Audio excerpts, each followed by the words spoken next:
Eu não sou especialista em Murilo Rubião, não sou especialista em nada, tenho uma ignorância não especializada, mas eu estou aqui porque eu tive o privilégio incomparável de conhecer Murilo Rubião de muito perto, trabalhar com Murilo Rubião, que veio a ser para mim um daqueles dois encontros realmente decisivos na vida de uma pessoa. E o Sérgio é um conhecedor de literatura, é um conhecedor de Murilo Rubião, ele vai poder debulhar um pouco a literatura do Murilo. Eu quero falar um pouco dessa figura, Murilo Rubião, e de uma obra colateral dele, não menos também importante, que foi a criação de um suplemento literário. O Murilo sempre foi um escritor completamente desemparelhado na literatura brasileira. Não existia nada, quando Murilo começou a escrever, nada que se parecesse com Murilo Rubião. Uma literatura tipo Murilo Rubião não havia, não é? E aí, meu primeiro motivo de admiração enorme por ele ter se mantido fiel à missão dele de artista e de escritor, escrevendo um pouco ali na contramão do que se fazia, né? Ele surgiu na época do romance social do Nordeste, ou da literatura introspectiva à la Lúcio Cardoso e Otávio de Faria, e ele fazia aquilo ali um pouco inseguro. Ele contava que quem o ajudou a assumir essa coisa da literatura fantástica, que não tinha esse nome, e quero lembrar que a gente estava pelo menos a um quarto de século do surgimento dos escritores hispano-americanos aí, né? Não, esse cacofônico boom da literatura brasileira, né? Latino-americano. Enfim, então ele não tinha com quem trocar figurinha. Ele disse uma vez que imaginou escrever um conto, chegou a escrever um conto, o primeiro dele chamava... agora não vou me lembrar, daqui a pouco eu me lembro aqui. Aí em 41, talvez 42, ele achou tão estranho aquilo, um conto que não tinha muito contato não espelhava muito a realidade imediata ali, que ele se aconselhou com Fernando Sabino. Fernando Sabino, que ele chamava de Benjamin, era 6 anos mais novo que ele. O Murilo devia ter uns 20 e alguma coisa, o Fernando era um adolescente. Contou aquilo, não contou que tinha escrito um conto. Contou a história como se fosse um sonho, e o Fernando disse assim: joga fora o sonho e escreve a história. Então ele era muito grato ao Fernando Sabino por ter ajudado ele a assumir isso aí. E não tinha muita acolhida o que ele fazia. Ele se correspondeu com o Mário de Andrade, como vocês sabem, e tem até disso resultou um livro, que é bem interessante, e que revela um pouco o que Murilo me disse uma vez. Eu perguntei: Murilo, e Mário de Andrade gostava do que você escrevia? Ele disse assim: olha, ele gostava do autor e fazia força para gostar da obra. Não era só o Mário de Andrade, era também um cara que... O Antônio Cândido. O Antônio Cândido, em 65, quando saiu o terceiro livro de Murilo Rubião, que são Os Dragões e Outros Contos, ainda numa escala assim, muito pequena, quase confidencial, era um livro com tiragem pequena e tal, Murilo mandou um exemplar para Antônio Cândido, lá em Poços de Caldas, e o Cândido escreveu para eles penitenciando.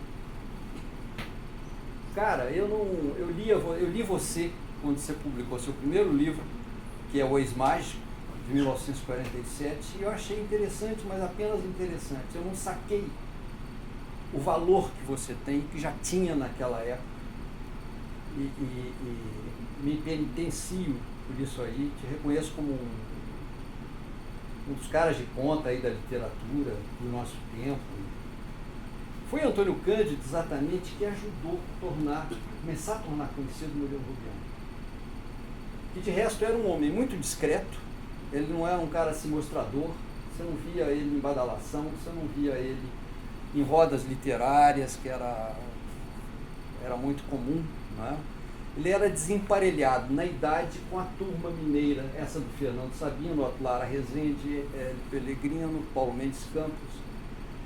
Aliás, eu acho que não tinha um cara ali da idade dele, não é? Ele estava completamente solto ali. Pois bem, graças a Antônio Cândido, a partir de 65, é que o Murilo começou a encontrar um público. Primeiro, editora. Tá? Recapitulando para vocês, o primeiro livro do Murilo, que é O Ex-Mágico, ele saiu numa edição paga, numa pequena editora do Rio de Janeiro, chamada Universal, que publicou 4 ou 5 livros. O editor era Caio César Pinheiro, pai de Flávio Pinheiro, que é o diretor aqui do Instituto. Tinha lançado um livro antes, tinha lançado um tal de Sagarana, de J. Guimarães Rosa. O cara se assinava J. Guimarães Rosa até a 4ª edição, em 56, aí que ele cortou o J, né? Pois bem, tem até uma carta aqui, não é o caso de ler, mas enfim, o editor faz ao Murilo uma proposta.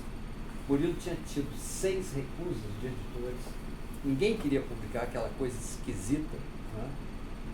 Quem o ajudou foi Marx Rebelo. Marx Rebelo levou o livro em alguns lugares, ouviu várias recusas e finalmente levou a Caio Pinheiro, que topou 2.000 exemplares, o Murilo pagou 500 exemplares, depois acabou comprando mais 1.000, de forma que nas livrarias só 500 exemplares de O Ex-Mágico. E me lembro muito o Murilo, tem uma cena que eu acho linda, o Murilo, no dia que recebeu o livro, eu perguntei, mas como é que foi esse negócio? Chegou aquele pacote, eu peguei, rasguei o pacotão, botei vários numa bolsa e saí pela cidade, saiu procurando conhecidos. Eu conheço você, tá? Toma meu livro aqui, toma meu livro, tá? E saiu fazendo essa distribuição, feito um alucinado. Ele falou assim, Humberto, de noite, ele contou isso meio envergonhado. Parece um menino contando um negócio. De noite eu peguei um livro e botei debaixo do travesseiro. Ele dormiu ali com esse livro debaixo do travesseiro, que é aquela coisa, só no primeiro livro, mas só no primeiro livro que um cara pode fazer uma coisa dessa. Né? Enfim, o livro teve uma acolhida boa, Álvaro Lins escreveu, mas não aconteceu. Em 53, ele pagou no bolso dele a edição de uma plaquete feita aqui em Niterói pelas edições Hipocampo, que eram de Geir Campos e Tiago de Mello. A Estrela Vermelha, também 4 contos, 116 exemplares. Eu tenho um desses aí. Em 65, ele faz Os Dragões, ao qual eu já me referi, uma edição também da imprensa oficial de Minas Gerais. Distribuição, também você não via esse livro em livraria. Ele foi acontecer mesmo a partir de 74, 75, quando instigado por Antônio Cândido e por Jorge Schwartz, que era um cara cuja cabeça foi feita pelo Antônio Cândido, que fez uma tese sobre o Murilo Rubião no princípio dos anos 70. Um editor de São Paulo, da Ática, procurou o Murilo em Belo Horizonte e falou que queria publicar um livro dele. O Murilo falou, você tá louco, cara. Mas você mora em Cali. Não, de jeito nenhum. Desista desse negócio. Tentou dissuadir o cara, o Jiro Takahashi. Conhece ele? Não conheci. E falou, não, nós vamos fazer. E de fato, eles fizeram o Pirotécnico Zacarias com 30.000 exemplares. O Murilo ficou envergonhadíssimo, achou que se sentindo culpado previamente ali. Pois bem, isso em menos de um ano tiraram mais 10.000 e rapidamente esse livro chegou aos 100.000 exemplares. Aí que o Murilo deu aquela decolada. Também nessa época já havia a tal literatura fantástica estabelecida. Isso já era 70 e 71. Pirotécnica. É de 74. 74. 74. Enfim, a partir daí vieram outros livros. Ele sempre fez arranjos com os mesmos contos. O Murilo, durante toda a vida dele, ele escreveu 51 contos. 51, nem mais nem menos. Desses 51, ele tirou 18 fora. Então, a obra de Murilo Rubião são 33 contos. E é a prova de que ninguém precisa escrever mais do que 33 contos para fazer uma coisa que pare em pé. Não é? O Otto dizia que o escritor pode também não escrever, né? Alguns fariam o favor de não fazê-lo, né? Mas o Murilo fez os seus 33, que é um voluminho assim, para em pé mais do que obra de gente que escreveu pelos cotovelos e fez aí dezenas e dezenas de livros. Esses contos, esses 33, ele jamais republicou, e ele, como eu disse, fez vários arranjos, né? Ele jamais republicou da mesma forma. Jamais ele mandou aquilo para o prelo, como se dizia, sem mexer, sem lixar, sem burilar. Eu brincava com ele que ele ficava murilando os contos dele, em busca da clareza. Ele dizia isso, em busca da clareza. Porque ele, com toda essa coisa do fantástico, o grande mestre dele era um cara da limpidez, que é o Machado de Assis, o grande mestre dele. Tem também um alemão, que é o von Chamisso, tem o Edgar Allan Poe, Don Quixote, Hoffmann, quem mais? E a Bíblia. Murilo era um sujeito agnóstico, embora acreditasse em Nossa Senhora. Tinha esse negócio meio maluco, né? Não sei se era um poder assim, meio feminista dele, enfim. Todos os contos dele têm uma epígrafe bíblica. Existe até um estudo do George Schwartz sobre isso, né? Sobre as epígrafes ali bíblicas do Murilo Rubião. E o próprio George Schwartz, quando publicou a tese, ele fez um anexo de 200 laudas datilografadas em espaço 1. Isso hoje não faz sentido para ninguém, né? Uma coisa miudinha, apertadinha. 200 laudas com variantes que ele encontrou em 26 contos, nem em 33, em 26 contos de Murilo Rubião. Aliás, está aí um estudo para alguém fazer algum dia, pegar um mesmo conto de Murilo Rubião e acompanhar, para entender como é que o sujeito murilava, não é? Como é que ele caminhou para aperfeiçoar, para lixar aquela coisinha, não é? Enfim, isso é outra razão pela qual eu tenho um respeito total por Murilo, né? O Murilo era um sujeito que, para usar o verbo lá do Otto, ele despiorava o tempo todo. Não importa se o conto fosse um conto antigo, ele demorava para fazer um conto. Teleco Coelhinho, que foi lido aqui, foi a única produção dele durante os 4 anos que ele passou na Espanha como adido, diria o Otto Lara Rezende, adido e mal pago, né? Eu tenho uma novidade para você, eu acho. Fuçando o arquivo do Otto, eu achei uma carta do Murilo para ele de 1950, falando sobre o coelho já que ele estava fazendo. E Madrid é de 54. Não, em 57, não, ele vai em 56. Em 57 ele escreve para o Otto. Pois é, mas em 50 tem uma carta para o Otto de 50. Já falando no Já Teleco? falando no Teleco, 50. Pois então, tem uma carta. Mais tempo. Tem uma carta do Otto para o Fernando, escrita lá de Bruxelas em 57, abril de 57, dizendo: olha, o Murilo, que vivia em Madrid, mandou para mim aquele conto, aquele teleco lá que vai virando bicho, vai virando gente e tal. Portanto, em 4 anos, esse conto. Não é? Tem um outro conto famoso dele, é uma história que Paulo Mendes Campos contou, que é O Convidado, que demorou 26 anos para ser. Gente, se fosse uma pessoa, não é? Entre começar e acabar, teria se formado na universidade, feito um mestrado e talvez um doutorado, não é? Casado com uma outra pessoa ali. Enfim, o Murilo não tinha assim ele não desistia da coisa. Ficou esse tempo todo. Paulo Mendes Campos viu nascer esse conto convidado. Foi durante um congresso de escritores de São Paulo, em 45, eles dividiam um quarto, foram a uma festa na casa do Segal, do Lazar Segal.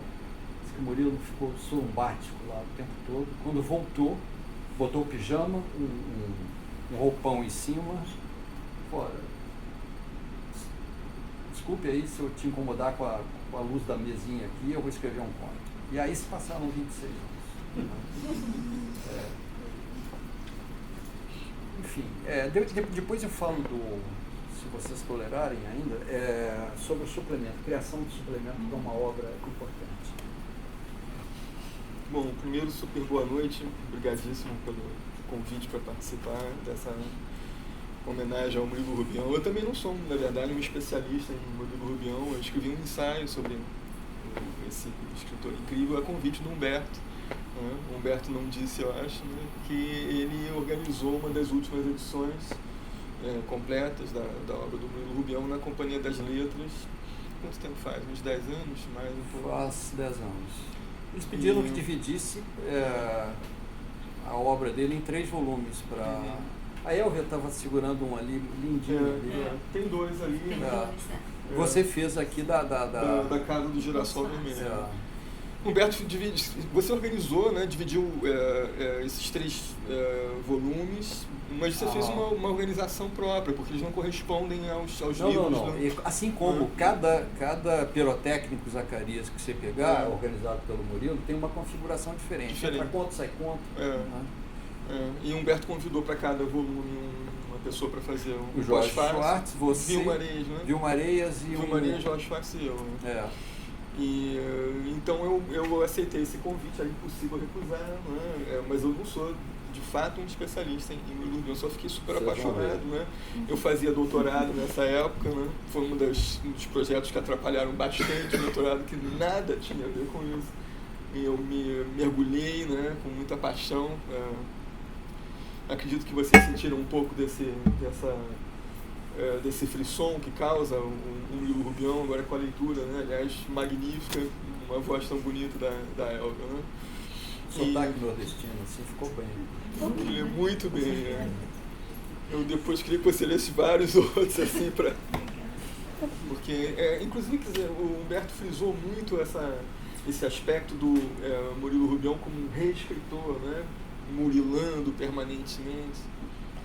Isso é fascinante, né? Porque os contos são pérolas, são joias muito minuciosamente lavradas.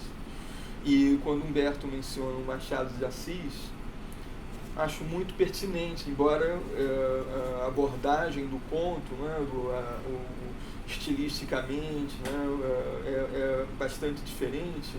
Esses 2 autores têm um poder de realizar a ficção nos limites rigorosíssimos do conto muito extraordinário, né? Então, muita gente acredita que a melhor parte da obra do Machado de Assis, todas as partes são sensacionais, mas a melhor parte são os contos, né? Eu espero nunca ser chamado para opinar sobre isso, né? Mas faz sentido essa ideia, né? Que os contos do Machado de Assis são muito certeiros e muitos desses contos têm essa resolução que o leitor termina um pouco sacudido, né? A resolução é abrupta, inesperada e muito potente. Em HD. Por exemplo, como? Em HD. Em HD, exatamente, né? Fica e o conto fica trabalhando mais longamente na cabeça do leitor do que a própria duração da leitura, né? E o Teleco realiza muito bem essa proeza, né? De repente aquilo se amarra de uma maneira abrupta, inesperada, dura, violentíssima, né? Contrastando com um texto que muitas vezes nos afaga com um humor que nós até poderíamos recomendar para uma criança em algumas passagens, né? E a dureza se revela com muita violência no final. Acho incrível. E esse conto, quer dizer, eu também não me preparei para falar assim, de um conto, de outro especificamente, mas já que a Elvia trouxe essa sugestão dessa leitura, não é incrível que... Por exemplo, o título é Teleco Coelho, né? E é uma criatura que é uma espécie de proteu, né? Que vai assumindo diferentes formas, né? Tem é uma impermanência constante, muito lúdica ao mesmo tempo, né? Mas, de fato, o personagem poderoso desse conto é o narrador, né?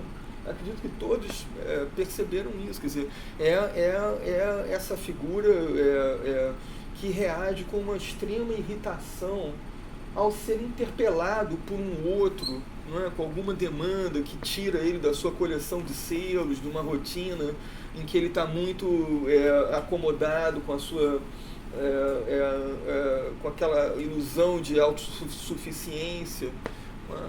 E a reação dele, quer dizer, como ele julga constantemente o Teleco nas suas várias, né, edições diferentes, né? E o leitor demora, quer dizer, eu pelo menos, né, ouvindo assim, né, a Elvia ler, quer dizer, a gente demora a entender que a gente está entrando em contato com um personagem muito forte, que se revela em doses sucessivas, que é o próprio narrador, né? Se o Teleco é uma figura de impermanência, até que nos desnorteia, o narrador vai se consolidando, né? Isso é um passo de mestria da narrativa, da ficção, né? No final do conto a gente tem esse personagem muito avolumado, muito nítido na nossa frente. Ora, isso poderia suscitar outras reflexões, né, mais ou menos arriscadas. Por exemplo, quer dizer, esse sujeito, esse narrador em Teleco, né, tão preso, ele é até um pouco rabugento, né, fechado, que para ele é difícil aceitar a chegada desse outro.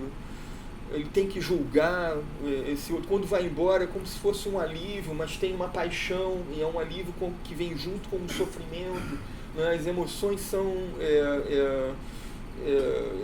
misturadas, né? Ele próprio não realiza muito bem o que ele está sentindo por esses seres que de repente invadem a vida dele, né?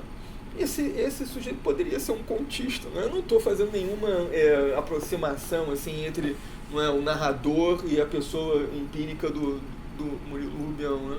Mas esse murilar, né, que Humberto cunhou essa palavra muito pertinente, né? Eu acho que tem um pouco disso também, quer dizer, uma aspiração a um controle sobre a escrita, né? Isso é uma aspiração à perfeição da escrita, um perfeccionismo que é um modo de tirania também, né? É um tipo de tirania, né? E nos deixa assim uma obra pequena, extraordinária, muito poderosa, muito marcante para todo mundo que lê, que, no entanto, se a gente investiga por esse lado, entra em contato também com um escritor que tem esse desejo, né, de entregar para o leitor sempre uma forma última, como se ele também invadisse a nossa consciência, né, com esse seu afã de murilar, reescrever constantemente, né? Ora, isso é a primeira coisa que eu pensei em dizer. A outra coisa, tem tantas coisas interessantes, né? Eu pensei em mais duas coisas. A segunda coisa é sobre essas epígrafes da Bíblia, né? Que não apareceram agora na leitura, mas cada um desses poucos contos que o Murilo Rubião escreveu e deixou publicar é antecedido por uma epígrafe, alguma passagem bíblica, de diferentes livros da Bíblia. A maioria, se não todos, Antigo Testamento, Eclesiastes. Não, eu acho que é só Antigo Testamento, né? Eclesiastes, Cântico dos Cânticos, né? E são passagens muito interessantes e belíssimas em si mesmas, né? Ele faz uma seleção muito fascinante, né? Você vê que ele tem um convívio com esse livro, convívio literário com a Bíblia, muito intenso. Isso convida sempre o leitor a tentar relacionar o conto àquela epígrafe, né? Como quem, quer dizer, porque tradicionalmente, quer dizer, a epígrafe é como se fosse uma luz, né? Quer dizer, é a luz daquela epígrafe, você pode, né? Como se fosse mais um toque do autor para, de uma certa maneira, direcionar uma leitura, né? Ou sugerir uma leitura, né?